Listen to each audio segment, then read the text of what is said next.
While researching locations, we got a tip from a local investigation group in New Brunswick. They told us about a courthouse and an old jail in St. Andrews where in 1942 a local woman, Bernice Connors, was murdered by an RAF sergeant stationed there during the war, Tom Hutchings.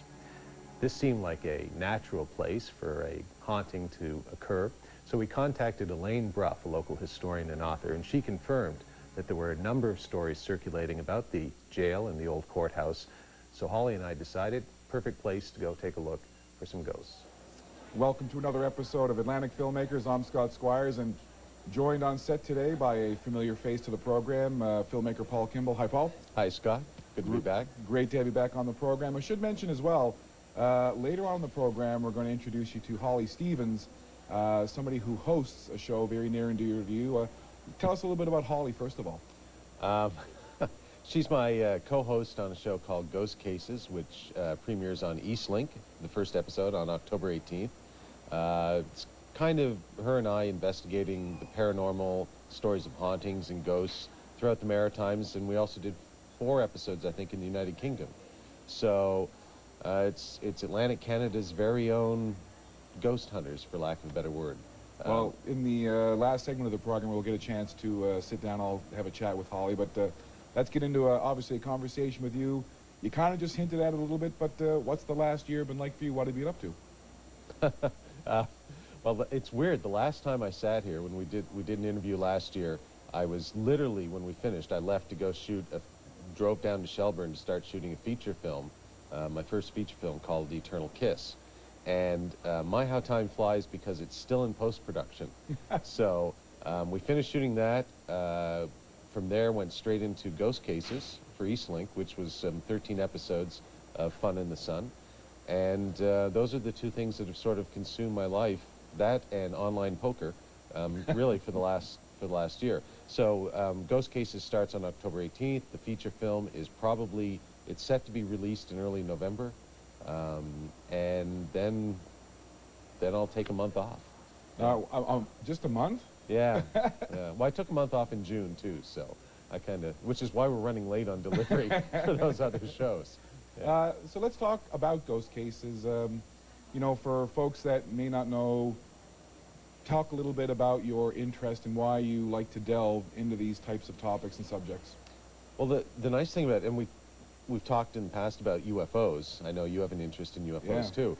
The paranormal in general, though, I've always found interesting because I think it speaks more to who we are than... I don't know if there's anything out there. I don't know if aliens from Zeta Reticuli or ghosts or werewolves or whatever, but I think it speaks to the central question of all of us wander this earth, and we're trying to find out, is this it?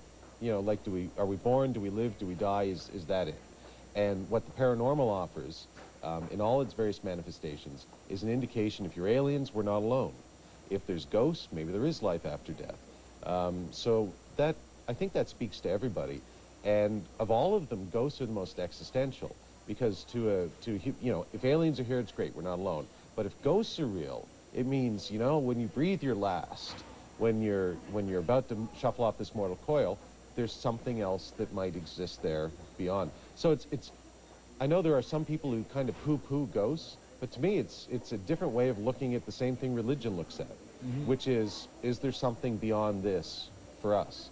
And that's what makes it interesting. I think that's why it speaks to so many people, why it has for so many centuries, the idea of ghosts, because it says something about us. You know, it speaks to us about whether there's something after this for us. And I think everybody wants to know the answer to that question, even if they don't admit it.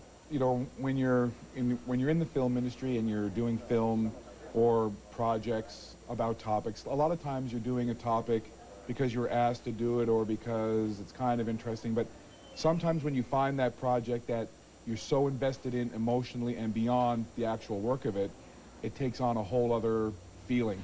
What's it been like for you working on this project where you kind of have this, outside of work, this interest in what you're doing and what you're talking about? At the end of the day, we talk about, you know, is there anything beyond life? You realize your life is 60, 70, 80, 90 years, whatever it is. I'm probably more than halfway through. So you start to look at it and say, I don't want to do things that don't interest me. So if somebody comes to me and says, you know, do a show about, we're going to give you a lot of money to do a show about business, it's great. Let somebody else do that. The only things I'll work on are the things that actually interest me, that I find interesting. And so it's a wonderful thing to be able to have the opportunity to do documentaries about UFOs, or feature film, or a television series now about ghosts. I'd love to do a show about travel. You know, you go down and you find those things. That's how you create shows, or how you should create shows. You say, what interests me? Travel, ghosts, these various things. And great, I'll find a way to do it. And I'll find somebody who'll let me put it on the air. Just got a couple minutes left in this segment, but as you mentioned, Ghost Cases is going to be on Eastlink TV. Besides what you've obviously mentioned, what can viewers expect watching the series from episode 1 to the end?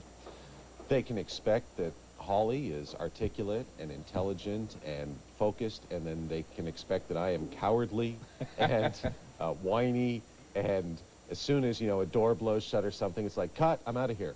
You know, it's, whoa, that must be, I'm spooked. And the weird thing is, I'm supposed to be the skeptic. So, and Holly's, she's not the believer, but she has a solid science background, which I don't have. She has a biology degree. But she is more attuned sometimes to the psychics or the witnesses, more of a people person. Me, I go off on my own, and I just freak myself out. And so it's kind of, you know, if you watch certain other ghost hunting shows, they're all about the tech and everything, and the lights, and oh, look at the bells and whistles on this machine, that who knows. And for us, it's really, if at the end of the day you'll like ghosts, you'll like the show. If you like Holly and I, especially Holly, then you'll like the show, because it's really about a personal journey that two people take to see if there's something out there. And it's the kind of journey that anybody could take. A lot of the places we go to are open to the public. So that inn, or that old fort or whatever, you could walk in there and spend a night seeing if something happens to you. And the only difference is we did it with a camera crew. So when you would run out and go, bah, nobody would ever know. When I run out and go, bah, you know, there's going to be thousands and thousands of people that see me for the wuss that I am. Well, we'll talk more about that and some other stuff with Paul Kimball right after this. You're watching Atlantic Filmmakers.